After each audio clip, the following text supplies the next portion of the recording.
Well, welcome everybody to an art business workshop. My name is Patrick. I run the marketing department here. I've been doing that for years and years and years now.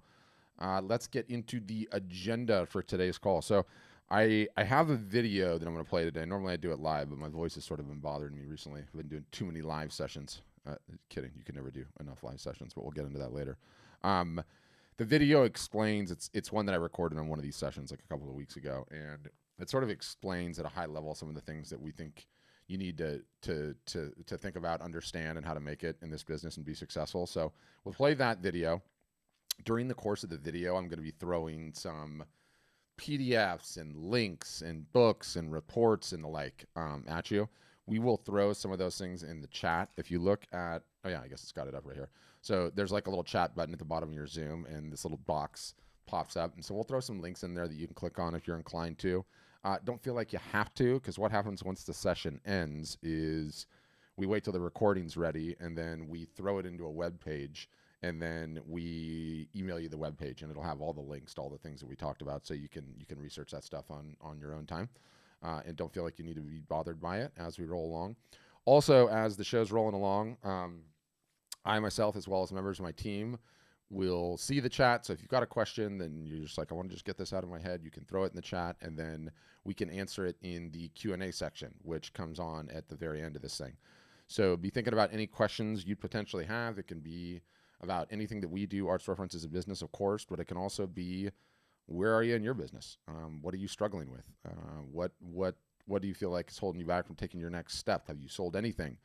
Were you selling a bunch pre-pandemic and COVID sort of crushed your business? Anything in between. Pricing, niche selection, media types, printing, how to navigate a gallery relationship, any of the above. Love to get into all of it. The Q&A is always the funnest part of the whole show. And that'll be sort of the agenda for the day. So we will play the video. I will see you guys shortly on the other side, and I really look forward to answering any questions that you might have. And really, ultimately, whether you either do business with Art Storefronts or not, I mean, yes, I want to make the session entertaining, but whether you either do business with us or not, I want the session to be valuable for you, and I want you to leave at least with some new ways to think about how you can grow your art of photography business. So on that note, we'll start the video, and then I will see you guys on the other side for the Q&A. So go ahead, April.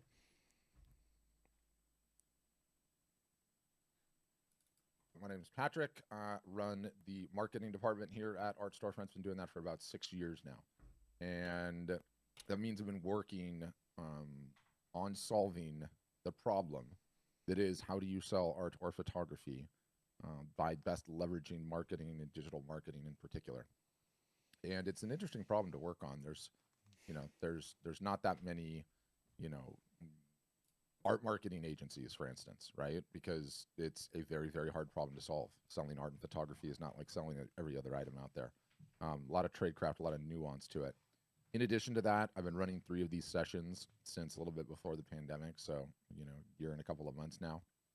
I don't believe that there's another human being on the planet that talks to more artists and photographers on a week in, week out basis. I have now at this point heard it all, seen it all, niche selection, pricing, sales, Facebook ads, branding, how to negotiate with the galleries, pricing, markup. I have heard and been through all of it over the last year. And in addition to that, we have like a little bit over 5,500 customers now. And one of the things that we do a great deal of is studying the ones that sell the best and studying quite in depth. For instance, who's capturing the most emails? How are they doing that? Excuse me. Who is the best on Facebook? Who is the best on Instagram? What are they posting? What kind of activity are they getting there? Who is selling the most art, period? Who is selling the most classes? Who is selling the most originals? Who's selling the most commissions? Metal prints, canvas prints. And you do all of that collectively. And why am I bringing all of this up? I think I can help you. I think today's Q&A after I'm done with the presentation can be insanely valuable. I think if you're struggling with something, I probably have a solution that can put you on the path. And I mean that in the biggest non-sales pitch way ever. I don't care if you ever do business with Art Storefronts, if you ever become a customer. I want the session to be valuable. I want to try to get you on a path to growing your art business to where you want it to be. I honestly believe that I can help you. So the Q&A will happen sort of after the presentation, and Love for you to think about whatever questions you have, whether you've never sold your art before and you're just trying to get into it, whether you had robust sales pre-pandemic and the pandemic crushed you, whether you're struggling with a question of niche selection, what style should you be doing, or you're struggling with, how to price your work, or you're struggling with how to get attention to your work, which, let's be honest, 100% of you guys are struggling with that. Every single solitary artist and photographer is struggling with that. But point being, have your questions ready, and we'll get into the Q&A after the fact. But I want to start with sort of this new concept that I've come up with, and I call it the art selling pyramid, okay? And I sort of stole it from Maslow's hierarchy of needs. I don't know if you've seen this pyramid, right? But in Maslow's hierarchy of needs, you've got the physiological needs at the bottom, right? And the concept of the pyramid is you have to sort the blocks on the bottom before you can even contemplate sorting the blocks on the top. And the physiological needs are first, right? We have to eat, we have to sleep, we have to do that daily. That has to happen every single solitary day before we can even contemplate working on safety and shelter and money. And then you go up the thing, and it's love and belonging and esteem and self-actualization. You can become a great person and all of that jazz. So let me give you the art selling pyramid, okay? Borrowed from Maslow. Same thing, pyramid, got to sort the bottom blocks, up we move. And the bottom block, the first block, is attention. And I know, without equivocation, that every single solitary person on this Zoom call has an attention problem. What is attention? It is the eyeballs that you need to be able to sell your work. It is people knowing who you are, seeing your work, interacting with you. And we live in a, in a world right now where attention is the currency of the land. It's not dollars, it's attention. You have the attention, you can do anything. Without it, you're not in the game. Does the best art that's being created get sold? No. The best art that's being created that gets seen gets sold. And attention is every single solitary one of our problems. And just like in Maslow's pyramid, you have to sort it daily. You have to be working on getting more of it daily. It is no different than eating and sleeping. And I look at this little pyramid, and a perfect way for me to explain it. Do you know who some of the most powerful women, not just in the United States are, but in the entire world are? It's the Kardashians. You want to know why? They have attention, okay? Any one of those women, any of those surgically enhanced women, could decide to start painting stick figures tomorrow and sell $35 million worth of art in the first year. Why? Because they have attention, okay? They understood what the currency of the land is. When you have the attention, you can do anything. Attention comes in two forms, rented and owned. Rented are YouTube subscribers and Instagram fans and Facebook followers, any social media followers you have on any of those sites. Why is it rented? It's rented because you don't own it. They can change the rules at any time. Still very important, but it's rented. The other kind of attention, the owned attention, really email addresses most importantly. Secondarily, snail mail. And for some people that do text message marketing, it's phone numbers. But you have to work on building your attention day in, day out. It is a quotidian job. And ultimately, it's the biggest problem that every single solitary one of you on here have. Some of you think you have a website problem. Some of you think you have a pricing problem. Some of you think you have a problem negotiating with galleries. You can't even have any of those problems until you solve the attention problem. The attention problem is the whole ball game. And when you understand it, you start getting intentional. You start working at it. It is no different than eating and sleeping. What did you do to acquire more attention for your work today? If you're not working on that, then you can't even have any of the other problems. Next block, okay, after we solve the attention situation, we're working on it. It's a constant battle. It never ends. The outside of this block is number 1 and 2 here, and then I'm going to get into the block. Number 1 is the business model, okay?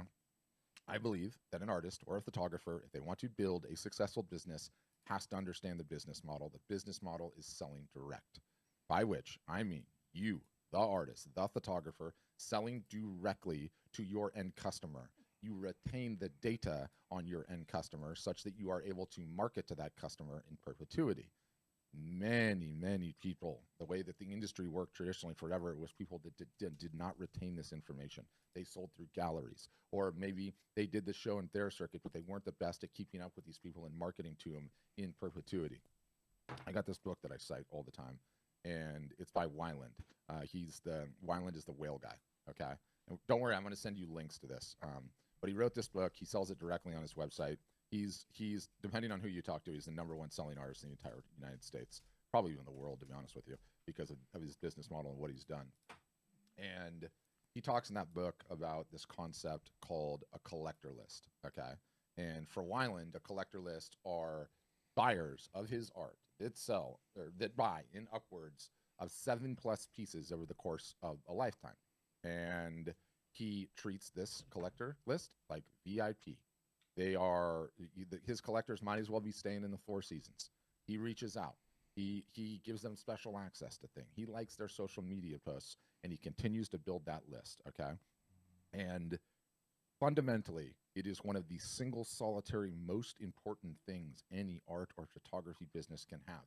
Collectors surface, you market to them in perpetuity, your prices continue to go up, they go along for the ride. Some of these people will buy in upwards of 20 and 30 and 40 pieces throughout the course of your life. And if you are not building that list, it's sort of like you're working a job and you're not putting any money away in a retirement account. It's almost like a 401k that just pays every single solitary year. And I can go into some detailed examples, but the goal is you come out with a new series. You have a show, right? Whether it's a photographic series or it's the series that you painted. You'll start out, and your collector list will maybe buy 2% of the show or 5% of the show. And your goal is just to build that list such that the percentage of the work that they buy goes up and up and up. And I've seen customers that I've worked with recently where 40 to 50% of the show is bought before anyone even sees it by their collectors, just gone. So you created 20 pieces, 10 are gone instantaneously because you have been cultivating a collector list, because you understand the business model, okay? And it is, I mean, we're going to get into it, but it is so fundamental. And I've been doing this for a long time now, okay? I've talked to a lot of people, and it breaks my damn heart because on a regular basis, people are coming on these calls, okay? And they're in their late 40s, late 50s, late 60s, late 70s. They are at the top of their game. They have honed their craft to the greatest it's ever going to be. And guess what? They didn't understand the business model. And guess what? They didn't keep a collector list. And so guess what? The pandemic hit and all their offline revenue sources, poof, are gone. And they're coming on this call and they're going, Patrick, and this is how I envisioned it. They had the corner office, floor to ceiling windows, the giant executive desk, the big leather chair. And I'm telling them, I'm sorry, you're out of there and you have to go back to the mailroom and you're pushing the cart because you did not cultivate this list. Okay, you did not keep a collector list. You did not work on your marketing. You did not understand the business model. What do you have now? You have nothing. What are you going to do? What are you going to do? Wait the pandemic out? Like half the galleries are closed. The ones that are still open are renegotiating the split from 50-50 to 60-40 because they have 100 different artists that they want to pick from. Go back on the show and thayer circuit. That's wonderful. That does not pay if it's not at 100% attendance. How long is it going to take for the show and thayer circuit to get back to 100% attendance? We don't know, but it's not going to be instantaneous, right? So really, really passionate about the business model. Really, really passionate about the collector list. I think the minute you understand that, boy, are you in a great place. Boy, are you in a great place. You're building it. It takes time. Okay, that's the outer shell. The inside of the block, 3 ways to sell art. There are 3 ways to sell art, okay? Every single solitary artist, my argument, and photographer needs to understand the 3 ways to sell art and needs to be applying them in their business. Number 1, best way to sell art. Trick question of sorts. Everyone knows the best way to sell art. It's in person, face to face. It always has been. It always will be, okay? In person, face to face is the best way to sell art. Anytime you have the ability to sell art that way, you do that. Problem, we are all of us geographically fixed on this planet. We all have to sleep. We can't have 15 conversations at once. So the 3rd way to sell art, and I say 3rd because it's the least important, is via your website. You absolutely have to have a website. The website solves for these problems when you're asleep, 15 people at a time, and for many of the geographic problems. The 2nd way to sell art, okay, the newest way to sell art, the one the entire art selling world is trying to figure out right now, the greatest advancement in selling art since forever is exactly what we're doing right now. It is selling art via live video in either a one-to-one fashion or a one-to-many fashion. A one-to-one fashion, I go to Antonio's website. Antonio, these pieces are very interesting. What is that one behind you? I would like to buy it. Can we talk about it? Antonio goes, Patrick, no problem.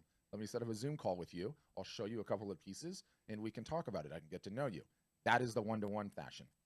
The one-to-many fashion, okay, which is mega interesting as well, is this concept of a live art show, okay? And what am I doing? There we go. So I have a couple examples of this I'm going to show. This is a painter in his garage studio. He has some works that he's trying to sell. He is streaming this to Instagram. He is streaming this to Facebook. He's streaming it to YouTube. He is holding the works up. He's talking about them. People can leave comments. They can purchase them. This is one particular type of these sales. This is a customer and a good friend of ours named Matthew Locke. We've run a number of these different initiatives with him. In addition, to this concept of doing it in your studio, what happens if you have an actual show? He had an actual show in the middle of the pandemic. Now, attendance was limited. Now, a bunch of people couldn't travel, so the attendance of the show was light. He still sold a bunch of stuff. The day after the show, what do? We turn the cameras on. He grabs a glass of wine, wears this ridiculous sleeveless shirt. I always make fun of him for the sleeveless shirts. I can't help it. I think it's funny. And what is he doing? He's walking through the show, and you notice people are leaving comments. We're highlighting the comments. He's walking through the show. He's explaining each of the pieces, okay? So my point in showing this is the new, and I've got another one here too. I can rattle through so many examples of this. It's crazy, but this is absolutely the future of selling art. It is the next best way. And when we contemplate, let me mute this, but I'll just give you something to stare at while I rant here. You know, if selling art in person, face to face, is the best way to sell art, then okay, everything that we do digitally tries to get as close as possible to that, okay? And what would be the ideal way to sell art? Let's just say it's an art gallery that you have that you own in your hometown, okay?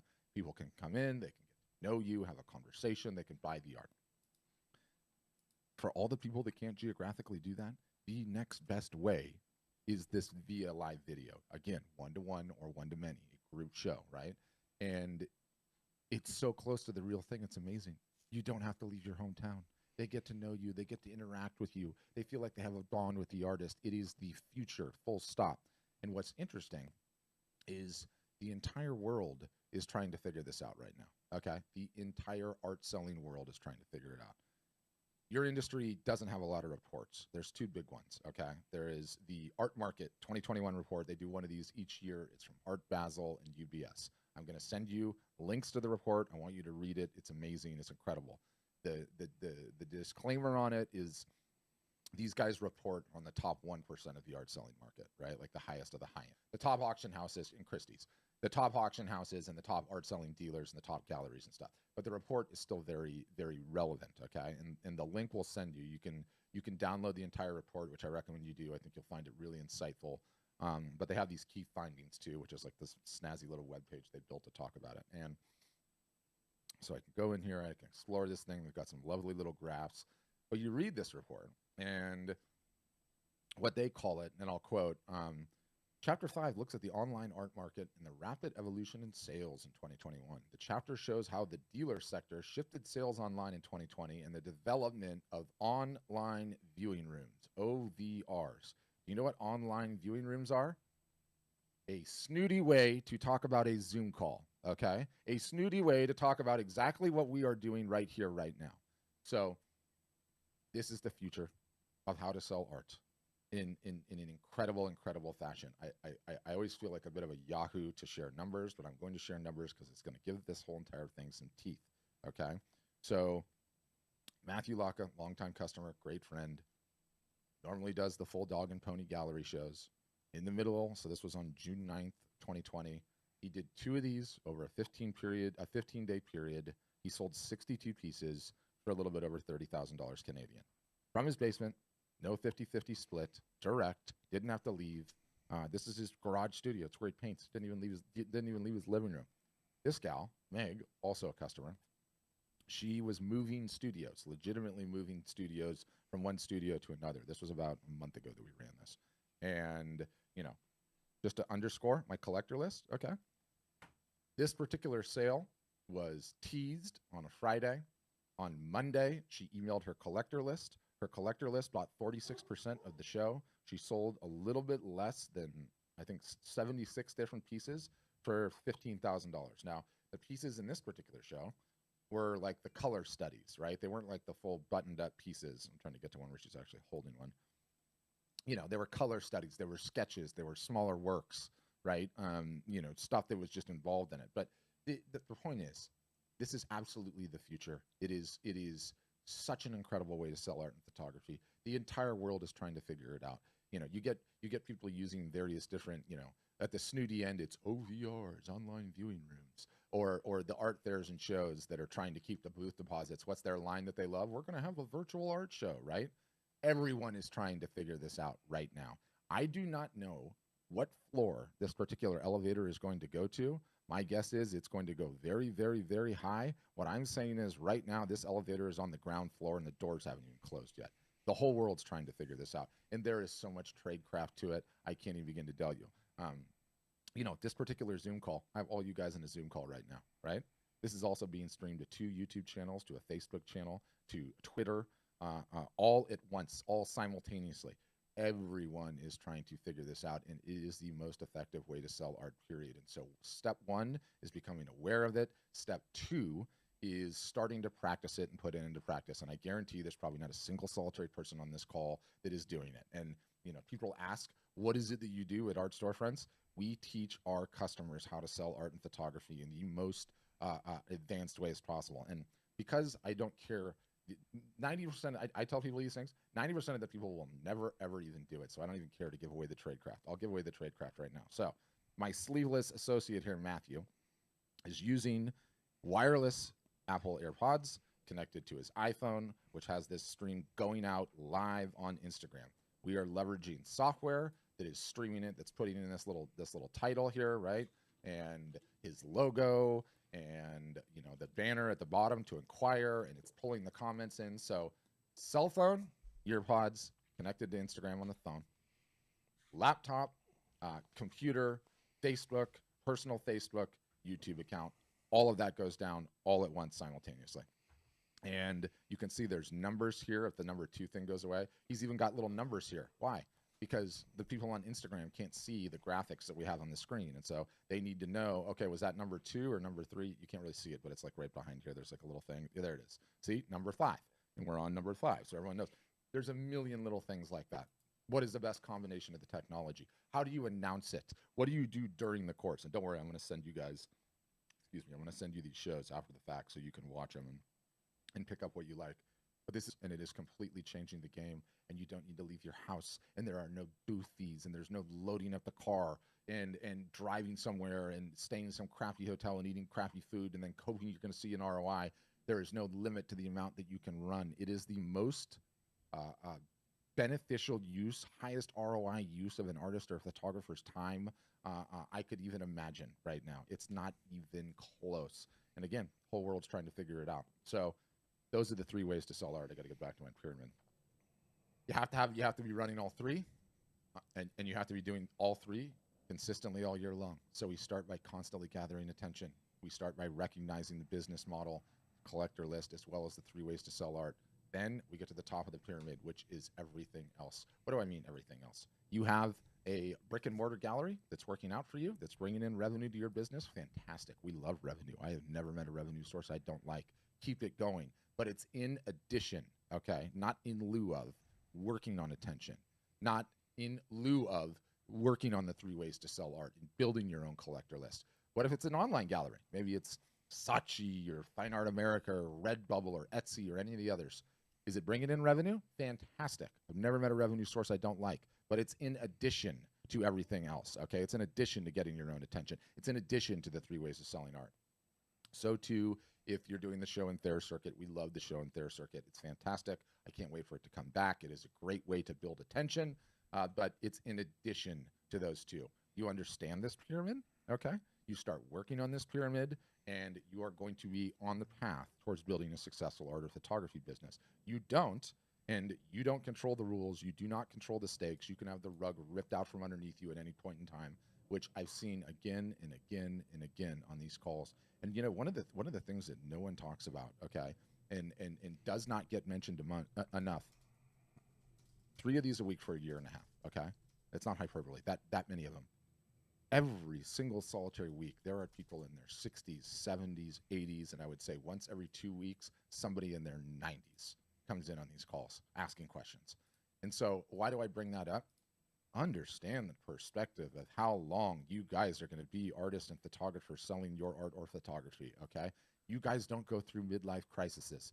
Doesn't happen to creatives. You don't decide all of a sudden you're going to stop being a painter and you're going to go rent jet skis in Florida for the summer and that's going to be your job, okay? So when you have the perspective figured out that you are going to be working at this for the rest of your life into your 90s in many cases, it underscores how important it is to understand this pyramid, to start working on this pyramid. And guess what? It's not going to be easy at first if you're just getting started. It's going to be a pain in the butt. You know, I'm looking at Rick there, and Rick, if you have not been building that list the entire time when I'm telling you, you have to learn how to email market and social media market, and you need to start doing it on a regular basis, that could be frustrating, but it's not frustrating when you got another 25 years of growth in this doggone business. So what does Art Storefronts do at the end of the day? We teach you how to do the pyramid. Yeah, we give you a website. And yeah, we put you into a university where there's no graduates because the learning never stops. That's really, in a nutshell, who we are, what we do. All right. Well, thank you guys for indulging me on the pre-played video. Keeps my energy level up for your questions. You know, I probably said it in the recorded video. I didn't watch the whole thing this time, but I've been running these sessions just like this, just like the one you're on, for going on like a year and a half now. I have talked to so many artists and photographers, I can't even begin to tell you. Seen it all, heard it all. And inevitably, as on most sessions on this call, are some artists, some photographers from this country, in some cases from other countries, different subject matter materials, different niches, different levels of skill, different ages. And as diverse a group as you guys are, turns out you have one thing in common, and it's not that you're all creatives. You all have a marketing problem, and it's not going away. And it's the biggest single solitary problem you have, and until you start working on solving it, the business will not grow. And inevitably, what ends up happening, because nobody wants to do their marketing, certainly nobody wants to do it consistently. You guys hate marketing. It's just the nature of the business. You work on everything else but the things that will actually grow the business, and it's just marketing at the end of the day. So I'll continue to harp on that as a recurring theme throughout this thing. But love to open it up to Q&A. We can talk about anything in the presentation, anything you would like, any question at all. If you are one of the brave ones that has your camera on, Rachel, Sean, Ned, appreciate you guys, and you have a question, all you have to do is raise your hand. We'll see it, and you can do the old school hand raise. For everybody else, though, there is... let me just fix this. At the bottom of your Zoom bar, there's this like little reactions button, this smiley face looking thing. And if you click that, that gives you a way to raise your hand digitally speaking. And then it lets me know like, hey, you have a question. And then it kind of forms a queue if we have enough questions. If you want to ask your question, you don't want to be on video, you don't have to be on video. I totally get that. I hate being on video.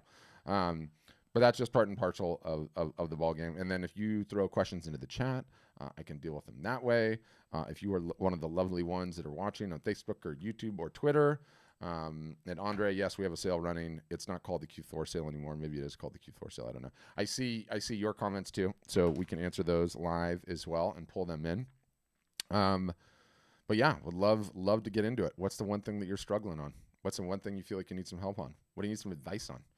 Is it marketing? I love answering those questions. Is it pricing? Is it niche selection? Is it branding? Is it running ads on Facebook and Instagram? Don't post on Facebook and Instagram, by the way. Doesn't work. But I'd love to get into any and all of that Q&A. You know, one of the continued things that I'm aware of that we do as a business is we study our customers really, really closely, and specifically the ones that are doing extremely well. And we look at results that are astounding, and we say, whoa, how did that happen? How did they get such great results? How can we reverse engineer what they did? And I just want to say, let me see if I can pull this up and I can show you guys. We had an incredible result last week, Thursday, and I guess it ended on Sunday. But we have, and let me see if I can actually show you the results. Ooh, I've got everything here. Okay, hold on. Let me get this pulled up, and you guys be thinking about questions in the meantime. So, no, not the pyramid. You've already seen it. This is photographer. She's on our platform. She has a really interesting niche in the sense that she shoots wild horses. There's like still wild horses that roam western parts of the United States. And there's like a kind of like a dicey political situation going on right now where like all the ranchers and farmers don't want the wild horses anymore. So they're trying to get the federal government to eradicate them. And obviously this has got people seriously up in arms because why would you get rid of these beautiful horses? And she ran a live art show. Well, let me just show you. Okay. And God bless her because she said it's okay that I can share these results. Her first show, and this was March 24th of 2021. She sold $1,800. 6 pieces, average order value of $303. Her second show, 3 months later, okay, she called this one her Wild Minis Prime Day sale. We have our customers run sales on Prime Day, the Amazon Prime Day. Great day to run a sale. Anyway, she sold 49 pieces for $6,600 on this one. This last one, they just ended Sunday, 119 pieces for $27,000, which is insane, which is staggering without leaving, her home office / studio / everything. Where did I go with the video? Is this it? No. Is this it? Oh, yeah. So an incredible result. And, oh, you guys, these things are the future. I'm just telling you right now, full stop. These things are the future. I'll put this link in the chat so you guys can watch it. But you should watch it in as much that she does a really, really good job of like telling the story of the subject matter and then showing off the pieces and also merchandising. Like if you look at how beautiful her little setup is, she's got all the pieces on the wall, right? And then let me see if I can get one where she's holding it. And then she's holding the piece and you're like, ooh, number 27, that one's interesting. Can I just go down and buy it? And these are one of these new pages that we have on our website that lets you run a live art show. It's like, boom, there it is, buy now. This one's sold, so I can't click buy now. But pretty amazing, right? Like an amazing way to sell art. And, she's holding the piece. She's talking about her inspiration. All the rest of the pieces are behind her. You get to know her. You get to meet her. What makes her tick? What makes her interesting? She got mega emotional in this show as she was telling the story because these horses being eradicated breaks her heart. So really just fascinating results. It is not, you guys, those results that I just showed you are not normal. They're like selling that much art directly from a website with one single solitary marketing event is not normal. Now, granted, this thing was a fundraiser, so she partnered with, one of these sanctuaries that is opening enough to save the wild horses. But it's just anytime you're in this business, you want to laser focus in on where you're seeing some incredible success and then reverse engineer it. So I think you guys should watch that show later. I put it in the chat. I also, April, will you get the link? I interviewed her last night on Facebook and I was like, Carol, how did you get these results? What did you do? What was the focus? And so there's some stuff there too. Yeah. Okay. Look, so it's right here. Let's see if it'll pull up. Yeah. So I ran an interview with her, same studio space you can see. And we like talked about like, how did you do this? How did you pull this off? Cause everyone, I run these damn live videos all the time. I get so sick and tired of seeing my own face. It's unbelievable. So it's nice hearing it from someone else. It's not just me. Right. So those are both in the chat. And April, will you just make sure that those go on the webpage at the end of it? And we can get into it that way. And okay, Ned, I see your question. Sean got one up first. Let me get Sean first, and then Ned, I'll get you second. So Sean, you're up. You want to unmute and ask me? I'm not totally clear what you're asking me about, and you'll just have to hit the mic icon, Sean, if you want, and then you can unmute yourself and ask. But he's asking. Okay, go ahead. So you're just asking about the marketing we advocate in general, about whether or not that's. So. Go ahead. I had you, Sean, then I lost you. Okay, I think I got it. Yeah. So what I'm going to do, Sean, hold on for a second, because marketing and yeah. I just was going to stop. I was going to stop your question. Just stop your camera really quickly, because sometimes it makes the. Yeah, my internet. Yeah. Okay, can you hear me? Oh no, you're going in and out. Oh, just the marketing. Mm-hmm. Yeah, hold on a sec. The marketing. Mm-hmm. I figured because I figured it was going to take a YouTube channel and no. A lot of just putting it out there. Mm-hmm. Can you still hear me? Yeah, I still hear. Better? Okay. Yeah, I got you. Okay. But really putting it out on YouTube and putting it out on, different various art gallery websites, Amazon, Facebook, blah blah blah. Mm-hmm. Mm-hmm. I figured that's what it was going to take, but I really kind of wanted to find one site and then find out how much it costs. Yeah. So, there's marketing, and then there's marketing intelligently, like, uploading your stuff to Right. uploading it to, all the various different marketplaces. Like, all it takes is doing that once, and you realize that that's not a sustainable revenue model. There's too much competition on those things. And, it's almost impossible to get seen, and very, very few do well on that. And it's few and far between the ones that do, let's just say. Now, independent of that, what we teach you to do is market all year long, and that education never stops. It's the biggest problem you have, right? And the problem's not going away. And practically speaking, it's a blend of what you do online and what you do offline. But we teach you all year long to capture emails, and how you do that in the various different venues. And then we teach you how to email those emails. And then we teach you how to post to the social networks. And then we teach you how to run live art shows like I showed you. And then we teach you how to run a sale when the time is right. And there's a lot of complexities to running a good sale. How do you tease it? How do you announce it? How you send it to your collector list first. There's a whole bunch of different stuff that's incorporated in it that's important. And you have to learn it. You have to do it. It is the best way, the only sustainable way that I'm aware of that you can actually build an art business right now, because the marketplaces online don't work, and retail gallery relationships are utterly, totally, and completely exploitative. It's like being a tenant farmer.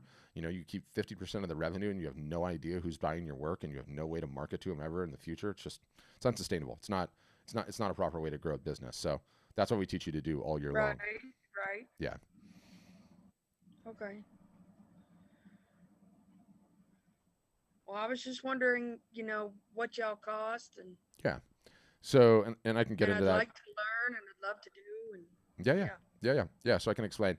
So the easiest way to explain it is, and I say this, we've been doing this for a while now, right? And early on, we learned that if we don't have successful customers, no one's gonna keep paying for a website, right? And that's why so many artists hop around from one website to another website to another website. So, do we offer a website? Yeah, we do. Do we charge a monthly fee for the website? Yeah, we do. But we charge a fee initially that goes to pay for your years and years and years of marketing education that'll never end, and all the support, and all the training, in-person training, everything that goes along with it. So our plans at the bottom line start at a one-time payment of like $1,000, $999, and then I think the cheapest website plan is $49 a month or $39 a month. But we have we do the demo process. Like today's session is really just, hey, this is the business model. Hey, this is what you need to be focusing on. Hey, do these guys know what they're talking about? And then once we get you nodding your head, the next thing to do is we do this thing called the demo process. It's basically a 1-hour Zoom call with one of our outreach team, and they'll look at your art, look at what you're doing, show you all the bells and whistles, go through all the pricing, all the plans, and all of that. So if that's something you're interested in doing, you can get all the specifics and nitty gritty. But that's where the costs start. Okay. Because I was on artistrising.com, and they folded like 2 years ago, and I just haven't really looked into putting my stuff online because I've been so busy with an actual factory job working, For sure. This is going to be so stupid. No. Do you realize? Factory worker that works 16-hour days and comes home and gets 7 hours sleep, so I don't have time to do anything. I know. I'm too busy working 16 hours a day to attempt to put my artwork online, or even have faith in myself that anybody wants it. But, artistrising.com buckled 2 years ago, so I just haven't switched to anything. Yeah. Yeah. So, but now I have the opportunity to, I got a different job. I make more money. Congrats. I work from home. Congrats on that. Right. So now I have time to maybe put my artwork online and have a second income stream. So I'd like to try. I love to learn. I love to do. Yeah, and that's essentially. Here's what I would say. You go get a demo and see what you think. If you like it, then great, we're the place for you. If not, then follow a bunch of our free content as you're doing the work. And we put out a ton of amazing, good free stuff, and no one ever takes the advice because, artists and photographers don't want to market. You don't like marketing. You avoid it like the plague, and no one does it consistently. And that's just the nature of this particular business, this industry, right? So that's what I would say. That's what I would say. Go see a demo, see if it's for you. If it's not, then just follow that and subscribe to the podcast, because there's a ton of like really, really good actionable intel in the podcast too. Okay. And we'll send you we'll send you links. And congrats again on the new job. Okay, Ned, you're up next. Go ahead, Ned. You'll need to unmute, Ned. I'll let you know when you get it. It's like the mic icon in the bottom left-hand corner. You sort of just have to click it, and then that'll unmute you. Before there it went. Gotcha. Yeah, I've been painting for over 70 years. Amazing. And I've been in all the major invitational art shows. Mm-hmm. I'm one of the few artists as a designated master with American Impressionist Society and Oil Painters in America, but I'm just horrible at marketing.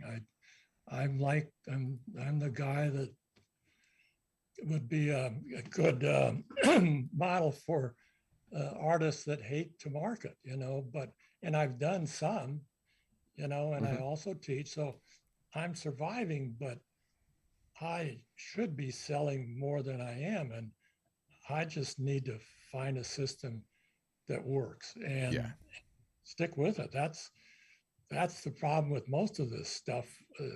We just don't stick with it. Or get fed up with it. I know. The perspective is so key.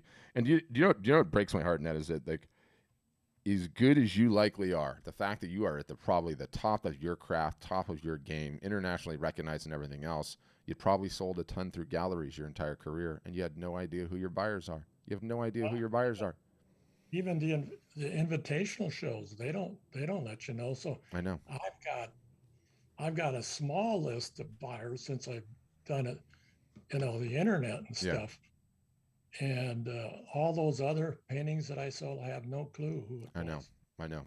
And it breaks my heart, because it's taken a long time to get where we are right now. And where we are right now in terms of artists being represented by art galleries, attempting to sell their work through art galleries and having that be their primary income stream. We're getting to the moment where it's the Blockbuster Netflix moment. It's the Uber taxi cab moment, right? Like, that model is finally getting obliterated, and it is the best thing ever, because when you're selling through the galleries, it's like a tenant-farmer relationship, right? You might get a roof over your head and a couple of dollars here and there, but when you leave with the shirt on your back and nothing else. You've got nothing. You have nothing to show for it, and it's devastating, right? And when I started out, most of the galleries were taking a third. Wow, and now it's 50%, 60% sometimes. Yeah. Now I know there's some galleries in Hawaii take 70%. I know, and still don't tell you who purchased. It's just wrong. It's wrong. It's because they're on their way out of business, and I'm really pleased for that. We can help you, Ned, but you're gonna have a couple of hard years of marketing ahead of you, right? And you're gonna have to devote the energy to doing it. But once you do, given the level of success that you've already had, it will kick up quicker for you than it will for most people. I would think so. But I just need to find out how to get started, what I need to pay, and all that stuff. Yeah, we'll have somebody reach out and contact you. Okay, you got my email? Yeah, we've got your email. I don't know if you put if your phone number is on there too, but is my what? Is your phone number on there too? I don't know. April, see if we have Ned's number, and we'll call you. We'll call you, Ned. Okay. Yeah. Okay. Thanks so much. Yeah, my pleasure. And I love that you're still going too. And do you know, it's like I mentioned that prior to the pandemic starting for us as a business, Art Storefronts, I had never once personally been on video. I hated being on video. I had a podcast, right? Like I was always behind the mic, and I started doing these sessions, and it's mind-boggling to me. And what's so amazing about your guys' particular gifting, as creatives and as artists, it's like you'll be doing this for the rest of your life. No one ever quits. No one ever quits. It's like what sustains you and what fulfills you, like even long into retirement and then some. And it's such an amazing thing when you contemplate the perspective of how much time you have to get the model right. You don't ever want to quit doing this. This is like your passion. You're like retirement. No, right? No, we don't pick art. It picks us. That's so true, man. Is that so true? No truer words were ever spoken. But you know, I'm better looking than you, so I should. There's no question. That's why I never was on video. I have face for radio, Ned. That's where I belong. But you know, I had to get contrarian and evolve like you're doing right now too. It's the same ballgame. Oh, classic. Anyways, yeah, but did she get my email? Yeah. We just checked. We've got you. We'll have somebody call you. All right. Thanks so much. Yeah, you too. Have a great weekend, Ned. Okay, next up is Rachel, and then Eric. I see your questions in the chat. We'll get to those next. Okay. Go ahead. Yep, gotcha. Hi. I'm just curious, with the $1,000, yes. Is there a way to pay on that instead of just one flat $1,000? Yeah, we do. We have that's a lot for me right now. For sure. We have that like afterpay thing where you can split it up into like 4 payments or whatever. Okay. And I know it sounds like a lot, right? And I totally get that. But I know it's an investment. I understand that. Yeah, it's just there's no way that I mean, you don't have a website problem. No one on here has a website problem. There's not any website you're going to get anywhere that's going to all of a sudden make you successful. If we don't fix the major problem, the business will never grow. And you got to fix the marketing problem, right? And we really go to great lengths as a business to just continue teaching our customers and teaching our customers and teaching our customers. It's the whole ball game. It's the whole ball of wax. So once you get started, once you sign up, what happens? So what is the process? Then you go into onboarding. There's some sessions on how you get everything set up. We try to get people's website live in 14 days or less. There's an emphasis there on try. Some people we have to carry over the line kicking and screaming because they hate doing websites. Everyone hates doing websites. Yeah. And then we have like a big marketing initiative where you announce your new website to the world. And then from there, you're basically into freshman marketing classes. Okay. And they just go all year long. And then you go on there. And then, because I like the idea of doing the online art show. Oh, yeah. Big deal. Big deal. Big deal. Huge deal. I hate doing videos. I haven't done one yet. And I feel like I have to. I'm like, oh, dear Lord, I need to do more. So you don't have to learn any coding, do you? No, you don't touch any of that. Okay, good. But there's somebody there that helps you set it up, make it presentable and good. And then is there any kind of training for like preparing for doing an online show? Oh yeah. Like talk about how to. We teach classes on it, and then we have like DIY education where we teach you the whole playbook step by step. There's just a ton of support for everything. Okay. Yeah. That's really awesome. Yeah. I love the concept. And then and I guess when you create your art, you put it on there, and the way it purchases, there's actually sort of like Fine Art America. Someone's printing that somewhere and sending it out. Yeah, exactly. Yeah, you don't have to do any of that. Yeah. It's all POD, which is awesome. Yeah. Yeah, it really is. And then that time that you would have spent doing that nonsense, you can throw back into the marketing, Rachel, and that's the ball game. Okay. And the ROI, that kind of, I don't know that stuff, but I know it's important. You guys are good at sending this stuff, our website out. Well, yeah, we teach you how to do it. Well, yeah. I mean, I think when you say ROI, you meant SEO, but that's okay. Trust me, I've been doing this a while. I know what you mean. Right. SEO doesn't drive in any traffic. I mean, we have all that sorted, but really there's no magic trick except consistent work on the marketing, week in, week out, never ending. And you do that and the business grows. It takes a while in the beginning to get everything up to speed, but if you don't fix that problem, it'll never grow, right? So ultimately, the one thing no one wants to do is the one thing everyone's got to do, like everything else in life, right? Torture. Yes, for creatives, yes. I totally agree with that. Yeah. Yep. So, but it's something you got to do. Okay. Thank you. That's basically all. Great. Thanks, Rachel.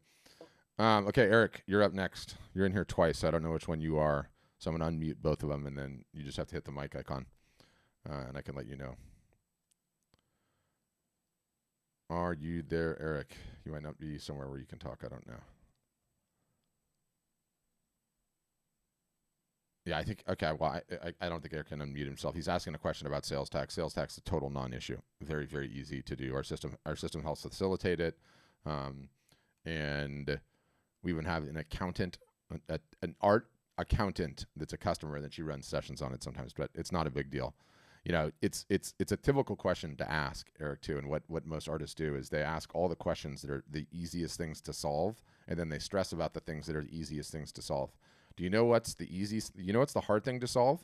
Selling the work. Do you know what's the easy thing to solve? Everything else. Everything else. But the selling the work part is the hard part. So if you can nail that one, Eric, everything else is pretty easy, pretty downhill. Massively downhill. Yeah. So the sales tax is not an issue at all. That's really, really easy to navigate that. So Chris is asking to expand on the costs. Let me see if I can unmute you, Chris. Chris, are you? Yeah, gotcha. Yep. So go ahead, Chris. What were you asking specifically? I thought I heard you clicking the mouse, so the mic was working. Maybe just click the mic one more time, Chris. I think you muted. Yep. Now I got you. Can you hear me now? Yep. Now I got you. Hey, thanks for doing this, Patrick. Oh, it's my pleasure. I just would, if you can just expand a little bit on the cost. I get $1,000 for the website creation, $40 minimum for the upkeep, management of the website. What else is there? Just a kind of, can you just expand a little bit some of the services, some of the costs? Yeah, absolutely. So in the easiest way to think about it is like, yes, you get a website, but yes, you enroll yourself in a full-time marketing and business college, right? And so the $1,000 actually pays to go for your full-time marketing business college. And what we do is, one, we give you a calendar that tells you what to do 365 days a year. When to market, when to have sales, what to post. If we're telling you to write an email, there'll be email language in there that you can copy and paste and tweak. When to post on socials, when to run sales, when to run live art shows, all of the above. We run Zoom sessions just like this 5 days a week. Tuesdays, Thursdays are called office hours. On Wednesdays and Mondays are tech sessions. On Fridays, there's marketing launch sessions, and you can pop into these Zoom calls, learn about what we're telling you to do that particular week, and then just like you're doing now, ask whatever questions you like of our marketing specialists, and they'll help you out. In addition to that, our support staff, supports our application, and not just our application. You can come to support with a problem on Facebook or Instagram or MailChimp, and they'll sometimes jump onto your computer, get you unstuck, get you back on the road. In addition to that, we have an internal full-staffed marketing agency. And so sometimes if you don't want to do the work and you just want to buy a one-off service, you can do that. All of that collectively is best thought of as an art business university, and all of that goes on and it never stops. Never stops. I mean, we had a huge workshop just 2 hours ago that I led on merchandising and merchandising specifically as it pertains to Q4. So we're doing that type of stuff all the time. And like I said, that whole education piece never stops. It can never stop. Like that's what we need to do to be able to teach you how to do what you do. So you got to unmute again, Chris, for your follow-up. Thank you. Very helpful. And am I understanding correct that $1,000 and the $40 a month, that all you mentioned is included in that price? Correct. There are bigger plans where you put more years on top of it, and you get a break on it. And we have people that do that a lot because they make these bigger financial commitments, and then once you make a bigger financial commitment, it's like, where you aim your wallet is where you aim your heart. When you spend multiple thousands of dollars on something, you're not going to quit. You won't let yourself quit. You'll be like, I am doing this. Look at how much I just invested in this thing. So that's cool. But also, too, there are some bells and whistles on the website that you don't get with the entry-level plan. But guess what? You do get 100% of the marketing education in perpetuity. All of that is included, and then some. So that's sort of the difference. But the outreach team will explain that if you get a demo. They'll say, okay, here's the plans, here's the differences. They know all the bells and whistles and ins and outs. But yeah, the $1,000 is a one-time fee, and that just goes to pay to your education for the whole time, and then the rest is just regular website upkeep. Dying to know where you're from originally, Chris. I can't place you. Switzerland. Wow. Yes. That's a very coveted passport. Yes, and I left. So interesting. Yeah. Yes, and I got 2 kids, and they do have dual passports. Oh, so. Wow. Do you speak German and French? I actually grew up in where they speak the fourth language, which is Romance. So Yeah, yes, I do speak German, Romance, Italian, and what else am I missing? French. So yes, I grew up trilingual. So yes. But thanks for your help. Really helped me better understand your cost structure and the value of it. So thank you. Every time I hear about Europeans like Chris that grew up like that, I get so infuriated because with every additional language you have, like the world is just a bigger place. It's just totally open. And I tried so hard for my kids. I know I'm going on a tangent, but just let me finish. And then Katie, I'll get into I tried so hard with my kids. I was like, I'm just going to give them Spanish. I'm going to give them the gift of Spanish. I took years and years of Spanish, but you know, and Chris, you're trilingual, right? In addition to the local Swiss language, you know, which obviously not that many people speak, but I went and found a nanny. The nanny didn't speak any English at all, and put my kids in there. And by the time my kids are like 13 months, or not 13 months, but 15 months, the nanny just couldn't keep up with them anymore. And then I had to put them in preschool. So my dual language dream died for my children, but I love hearing those stories. I mean, I used to always play this game too, and then I'll get into Katie's the final. Which would you rather have? $1 million cash, tax-free, or 3 additional languages? What would you take? It's a head scratcher. It's a great conversation starter at the dinner table, by the way. Pretty much always everyone takes the cash, except me. I want the languages. Okay, Katie, you're up next. And you'll need to unmute, Katie. Yep, gotcha.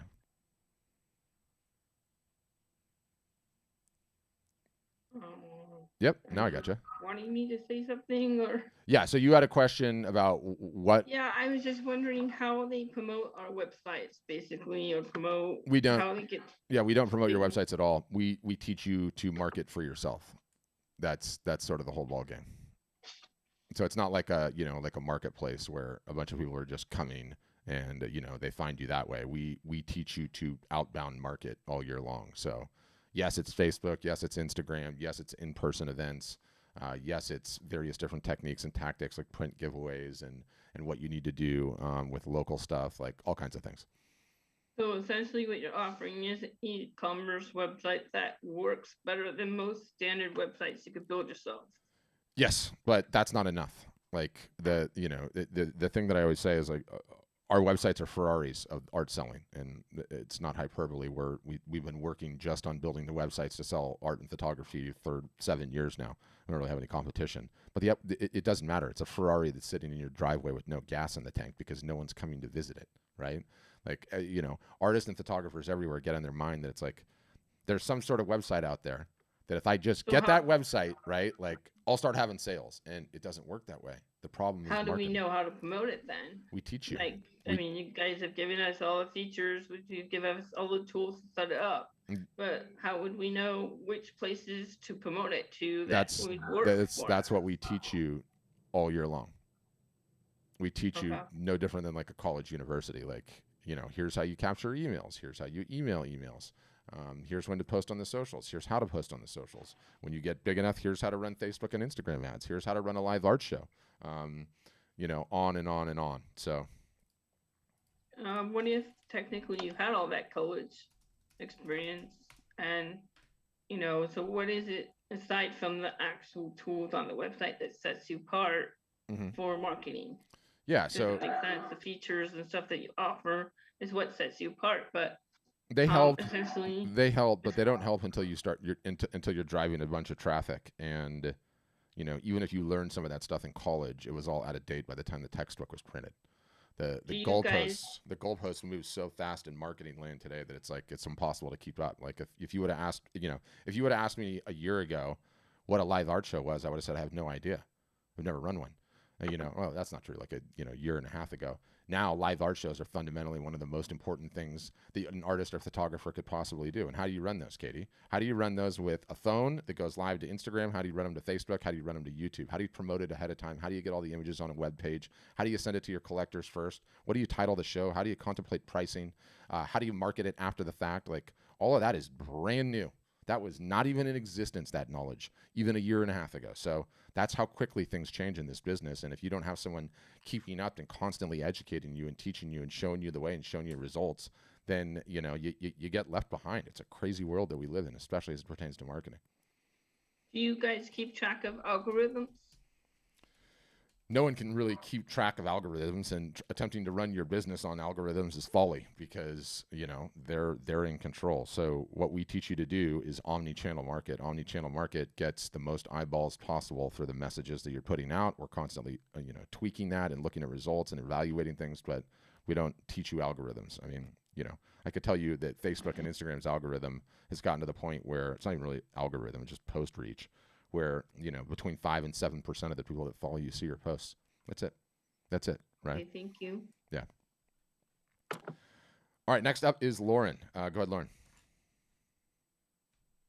Hey, so actually I come from an advertising marketing background. Love it. My issue, so it all makes sense to me. My issue is the white noise. And so it's that there are, and like you said, omni-channel at the end of the day, having your stuff everywhere, you're going to get the most eyeballs on it, and everything you say about attention makes perfect sense. But where I'm at, I have a little bit of something everywhere. I have like a half of a website kind of up. I know I need to go in some direction and kind of get started, but I struggle with, there's so many, well, you need stuff on Instagram and Facebook and your website, you need to promote this way. But at the end of the day, you need to start somewhere. Yeah. So I guess my thing is what does that start step look like? Is it, hey, focus on one channel, push everything out that way? Or is it take 3 and like every week, like push, you know, and I'm sure everybody looks a little bit differently, but that's something I found that I've been very debilitated by. For some reason, I'm overthinking it, I'm sure. Oh, yeah. But is how to push forward and actually make progress instead of the whole, you know, 1 step forward, 2 steps back sort of thing, which is, so I feel like kind of where I've been living in for months. Oh, it's so true. It's the whole thing can be debilitating. You know, if my job is to take artists and take photographers and help them grow successful businesses, you know what? Do you know what that problem is? It's the same problem as weight loss. Okay. And if you were going to attack weight loss, how would you attack it? We all know you have to attack it 2 ways, right? You have to attack it with diet and exercise. Okay. So using that analogy, let's go back. If I was going to make you a successful artist, Lauren, I have to attack it 2 ways. 1 is I have to teach you how to market and get you marketing consistently. And then 2, equally as important, is provide emotional support. And what I've found more than anything else, and I guarantee you that this is the problem that you're falling into, being an artist is the life of a solopreneur. Being an entrepreneur is hard. Most of the times when you're an entrepreneur, you have other people in the office with you to buck you up when times are down, right? To keep you moving, keep you focused. You're having an up day, they're having a down day, they pick you up. What happens is that if you don't have the emotional support, by which I mean the encouragement to keep going when you're bummed out, by which I mean the peer learning that goes on when other people that look just like you are trying to solve the same problems and pulling their hair out of their head going, oh my gosh, this is ridiculous. I should have listened to my parents. This is only a hobby. Also, you know, your natural state is to work on something for a little while. Don't feel like you got the results. Quit. Wait 6 months until you're reinvigorated and then do it again. If in that low point where you are just verging out of the lane, like what we do at Art Storefronts, we say, this is your lane. You got to just stay in this lane. I know this lane will be successful if you stay in this consistently for a number of years. And your natural state is to zoom out of the lane and stop it. And all we do, the emotional support, is like picking the car up and putting it back on the lane and saying, don't do that. I saw you over there. Keep going this way. I know it's hard. I know it's mega frustrating. So it's less about the tactical go all in on what platform or this platform or the other, and just stay focused on the stuff that are not shiny objects, okay? By which I mean, I've got data on 5,200 customers. I have access to all their analytics and all the sales data. I pair the sales data with the Google Analytics data. Do you know what I can say conclusively? No one's making any money off of Pinterest. Don't spend a minute marketing on Pinterest. I can make 50 different calls on that. So when I say stay in this lane, I know that this is the lane that people are using that are the most successful on our platform. If you just stay in this, Lauren, okay, and you don't quit, and right that time when you're about to pull your hair out of your head and be like, this is worthless, I can't do this anymore, then we'll just give you another little push and another little push. And then eventually you start getting the momentum and you start going. And you'd have a leg up on everybody, obviously, because you understand marketing a little bit better. Oh, it looks like you muted again. Okay, I'm unmuting you again, Lauren. No, that makes a lot of sense. I appreciate that. I mean, the other piece of that too is I have a lot of different styles of art that I work with. And I've heard people say again and again that you need to also pick a lane with your art. See. Now this is instantaneously where I popped up and I go, bullshit. The people that are telling you that have no idea what they're talking about. And it actually infuriates me. So, you know what the analogy is? Like, this is the analogy. Let's say Lauren wants to become a chef, right? And every night she makes a new meal. In the meal, by the way, are your different styles, right? You guys always just make the meal and then you serve it to your significant other. And your significant other is like, that was great. It was okay, whatever. And then you're like, okay, I got to go try another meal. And then you just try another meal. And then you're over here and you're over here and you're over here.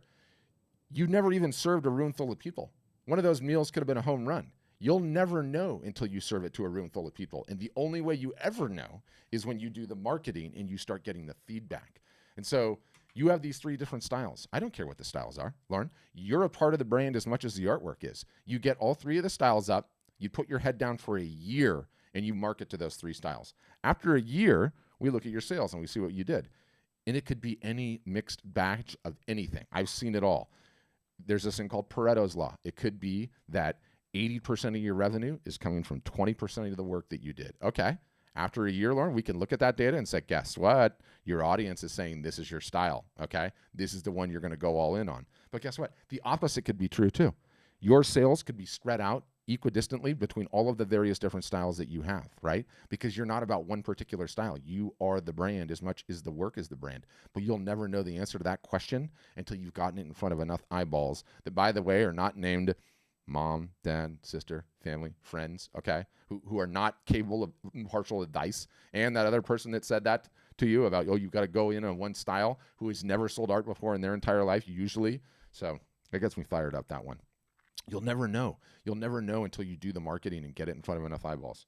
Okay, I'm unmuting you again. So, and does that also apply to the website? Because that was what I was struggling with, was how to organize my website where it didn't make it seem like I was all over the place, but it was also clear what I was trying to sell. Yeah, you don't have a website problem. Like, not enough people even came to your website to even let you know if you had a website problem or not. So early on too, this is like such a trap that we all fall into, right? Because early on, all we want to do is study the little nitpicky things. It's like when somebody gets all into their analytics and they're like 1 month in and they're like, I don't understand. I have such a high bounce rate, or like my open rate. Like, my wife has a PhD in statistics, so she pounds a lot of this stuff into my head all the time. But like, do you know how long it takes to get true statistical significance? You ain't getting it early on. And so you need to just be told, don't worry about all that noise and all that nonsense. Every once in a while, we'll look at our stats, but otherwise we don't need to worry about them. What we got to do is just stay focused on getting enough people in there such you actually have some feedback. Do you have a website problem? Yeah. But I guess it's probably not your biggest problem. You just have a non-consistent marketing problem. And I'm right. I already know I'm right. You've done a little marketing and then you quit, right? And then you did a little marketing and then you quit. Yeah. No, it's very true. I know. No, thank you. I appreciate that. Yeah.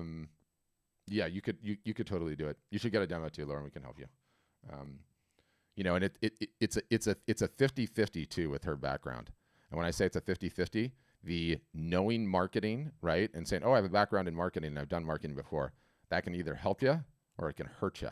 It can go either way, because if your cup's not open to learning some new things and trying some new things, then you can get mega hung up. But if it is, then you can hammer through. But we can talk about that more. Eric von Schmidt, you got unmuted. Are you there? Boo. Yeah, you managed to get unmuted, so you did something right. Okay, Katie, I see your message about being deaf. I would just wait until the replay. The replay is automatically transcribed. It's one of the amazing things about Facebook and YouTube. They'll automatically transcribe the entire thing, and then you can just turn on the CC, Katie, and you'll be able to hear all my responses and everything else. So that's what I would say on that. Yeah. Good session today, though. I'm enjoying it. And by the way, customers are watching. Thank you for that, Larry. You're awesome. You guys have taught me so much. I have a marketing diploma from 2002, and it's not applicable to today's market. The marketing diploma from 2020 is not applicable to today's market. Marketing is key to success for the artist. ASF has the latest marketing techniques we artists and photographers need. Thank you for that. It's awesome. And by the way, I had a Facebook comment Shout out to, what's her name? Jacqueline. She picked the 3 languages too for my 3 languages question. Love that, Jacqueline. It's going to be you and I traveling the world and speaking languages. That sounded weird, but you know, you get the takeaway. Okay. What else? Questions? Anyone else, guys, on here have a question that you want answered? You know, as a final, and that's why I've been wrapping these sessions up ever since October 1st came. When I was a kid, and Ned was just getting started. I'm just kidding, Ned. I know when I was a kid, you were in your peak, but we used to live in a civilized world. The civilized world amounted to, we would all have Thanksgiving with our families, and then Black Friday would be upon us. And it was this big shopping day, and there'd be a bunch of newspaper advertisements, and, you know, on NBC, CBS, ABC, the ads would be running like crazy. And then Black Friday would be over. We'd all get back to work. You know, you do your last minute Christmas shopping if you're me. And then we would be into the Christmas holiday, right? Well, everything's changed since then. That's how it started. And then somebody invented Cyber Monday, holiday made up out of thin air, which is now one of the biggest e-commerce selling days in the entire world. There's only like 4, well, China side. It's like the second biggest e-commerce day, I believe, in the world currently to Black Friday. And then what happened? The year after that, somebody got the enterprising idea that if we move our Black Friday sale up 2 weeks ahead of time, we'll be able to suck all the dollars out of the market and get a head start on everybody. And then the year after that, 5,000 different people moved their Black Friday sale up. Now we live in this world where sometime close to Halloween, the sales just start happening. If you've ever seen that movie Jaws, you know, where like, everyone's seen Jaws, right? Where the police detectives on the back of the boat throwing the chum in the water because that's what makes the shark come to the surface. The detective is every single solitary company, e-commerce company, Amazon, Macy's, Best Buy, all of them. The advertising blitz that's coming is all-encompassing and unavoidable. And what it tends to do is it just whips all of us human beings as a result of FOMO, the fear of missing out, as a result of these deals. It subconsciously just whips us all into a FOMO where we just have the credit cards on the ready, right? Like, I'm ready to swipe. Where is it? Where's the deal, right? And so if you're an artist or if you're a photographer, you want to be able to water ski behind all of this interest that's in the world, okay? All of this interest for commerce that's in the world. And, you know, what our numbers look like at Art Storefronts, and we've been doing this for 7 years now, so 7 Q4s have come and gone. And again, Q4 is just the last 3 months of the year. Black Friday, Cyber Monday, Christmas, all the buying holidays. If, let's just say, to keep the math simple, if all of the customers on our website, all of them collectively, their sales online and off, are averaging, let's just say $100,000 a month to keep the math simple. What normally happens in October is the sales double. So if they were doing $100,000 a month on average, the whole customer base, it goes to 200,000. Then in November, it goes to 300,000, and then December, it falls back down to 150,000, so 1.5 multiple. And that growth is available. It's not anything that we've done. Art Storefronts is a business. Don't get me wrong. We're good at teaching them how to run sales and everything else, but it just speaks to the increased buying that takes place during the last 3 months of the year. It's staggering. It's a single solitary best time as an artist, as a photographer, to attempting to be selling your work. And to participate, you know, to give yourself a shot, you just have to have a foot in the water. That's how low the barrier to entry is, because how many of you guys have done any active Q4 marketing? I don't need to hear. I already know. None of you. Right? So if you just do a little pre-marketing, let people know you exist, get your art up on a website that can take a credit card, and then have sales in the water when the time is right, we have everyone move up the Black Friday sale too. So Black Friday, Cyber Monday, and then hammer what you can for Christmas, you will end up having the best Q4 you've ever had. That's how low the barrier to entry is, and no one ever does it consistently. And it's infuriating. This is the time. There is no better time. And the Q4 comes around once a year. It's the same every year. This year, in potential COVID times where people are still not going back to work and working from home for the most part, all home decor is continuing to just kick butt. And I think we're going into a supply chain apocalypse. It's terrifying. I live in Southern California, and I can go to the beach 5 minutes from here, 5 minutes from here, 2 minutes from here, and look out to 55 ships just marooned, waiting to bring stuff in. So, You know, the fact that you guys don't have to worry about that because you've got goods that are not made in China is just another benefit. But okay, go again, Lauren. How soon would the website be up? 14 days or less. Ah, cool. We don't do websites in the traditional sense that like you guys think you do websites. You know, what do you guys all think a website is? Like you have to design your layouts and choose a bunch of colors and fonts and make it all pretty and everything else. That doesn't work. That's never worked, right? I look at your guys' websites all the time, and the amount of goofy nonsense that you guys put on websites is ridiculous. What is the best way to buy art? It's in person, face to face. What is the best way to buy art in a retail context? It's inside of an art gallery. Have you ever been inside an art gallery where the walls are a bunch of different colors and there's images sliding around and there's a bunch of goofy ass fonts all over the wall? No, you don't. Every art gallery looks the same for a reason. The art needs to be front and center. It is very simple, very minimalist, white, maybe some classy furniture, maybe some sculptures. But other than that, it's beautiful white walls with art on the wall. Those are what our websites look like too. All you have to do is upload a logo, upload your pieces, set your pricing, put the about me in your marketing. That's it. Happens in 14 days or less. If you're super tech savvy, some people get up in 48 hours or less. If you want to just pay for us to do it, we even have that service. So you don't have to touch anything. You just drop all your images in the folder and it's done for you. So that's what we do. That's how it goes. I can't tell if you have a follow-up or not, Lawrence. I'm going to unmute you again.